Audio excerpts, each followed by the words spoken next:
ওনারা হলো মনে করেন যে কেউ দাসী থেকে নতুন আসছে, কেউ ওই মনে করেন যে জায়গা চিনে না, খেপ পায় না, ওনারা মনে করেন বিভিন্ন মন্তব্য করে। আসসালামু আলাইকুম মামা। ওয়ালাইকুম সালাম। আজকে তোমরা মোহাম্মদপুর বাস স্ট্যান্ডে একটা আন্দোলন করছো, আন্দোলনটা কেন, কি কারণে একটু আমাদের জানাবা প্লিজ। আমরা আগে পুরা ঢাকাতেই অটো বিভিন্ন পয়েন্টে পয়েন্টে চালাতাম, বস্তি মহল্লায় যে কোনো জায়গায়। এখন আমরা ঢাকাতে কোনো জায়গাতেই অটো চালাতে পারতেছি না। এই দাবিটা আমাদের রাখতে হবে যে ঢাকা মহানগরে প্রত্যেকটা জায়গায় আমাদের অটো চলতে দিতে হবে, সেটা যে কোনো নিয়মের মধ্যে। যারা উল্টাপাল্টা চালাচ্ছে এদেরকে নিয়মের মধ্যে আনে আমাদের অটো প্রতিটা জায়গায় চলতে দিতে হবে। আমাদের দাবি হলো আমাদের লাইসেন্স করে দেব, তাহলে আমরা ভালোভাবে সুন্দর ভালোভাবে চালাইতে পারবো গাড়িগুলো। আর আমাদের রিস্ক হলো আমরা তো পেট্রোল গাড়ি সমস্যা করি না, তোমরা আমাদের হলো পিক আপ দা গাড়ি চালাই, আমাদের লাইসেন্স করে দিলে আমাদের সেই রুটটি করে দিবে, আমরা সেভাবে চালাবো, আমরা সেফটি মতো চালাবো, আমরা সেদিকে যাবো না। আমাদের এরিয়া বাক করে দেখ, ধানপন্ডির ভিতরে যাইতে পারি না, 8 নম্বর যাইতে পারি না, আমাদের গাড়ি ধরে রেখে দেয়, বাটে রেখে দেয়, আমরা কিস্তিতে গাড়ি বানাই, আমাদের টাকাও রেখে দেয়, মারধুরি করে, সার ছিড়ালা কলার ছিড়ালা।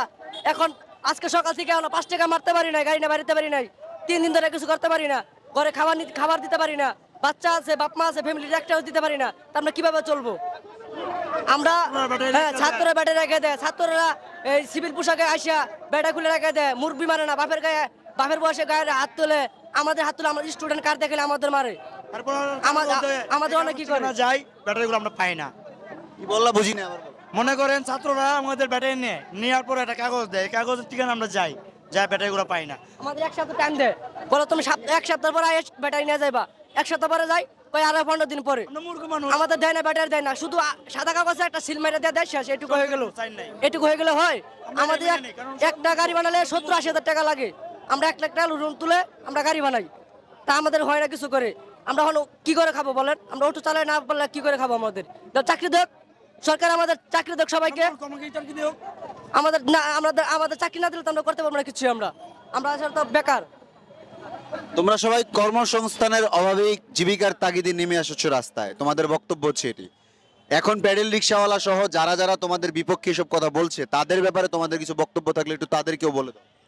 ওনারা হলো মনে করেন যে কেউ দাসী থেকে নতুন আসছে, কেউ ওই মনে করেন যে জায়গা চিনে না, খেপ পায় না, ওনারা মনে করেন বিভিন্ন মন্তব্য করে যে অটো বন্ধ করে দেয়, অটো লিগা ভাড়া পায় না, বিভিন্ন গালিগালাজ করে, এর লিগা ওনারা মনে আপনাদের কাছে বলছে যে অটো বন্ধ হোক।